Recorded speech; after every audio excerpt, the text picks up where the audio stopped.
Hello, I'm Dr. Philip Fowler, founder of Anti-Aging Northwest. I wanted to check in tonight and go over injection sites.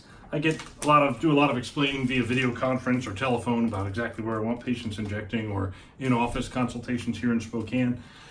So let's just make a video and let's go through that once. We're going to talk tonight specifically about where we do a testosterone injection, and the location is really simple to find.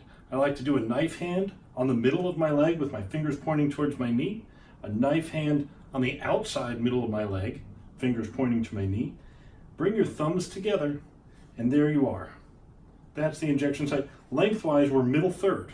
Okay? Another way to find, same spot, flex your quad. Feel that corner of your quad? That's where we want to be in this plane.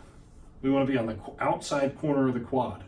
Another way to find it, top outside corner of the kneecap, top outside corner, draw a line straight up your leg. You're in the same spot. So knife hands, thumbs together, flex the quad, outside corner of the quad, top outside corner of the patella, draw a line straight up your leg. Lengthwise, bottom third, top third, anywhere in the middle third is where we want to be. All right, thank you so much and have a wonderful day. Drop by and see us at antiagingnorthwest.com.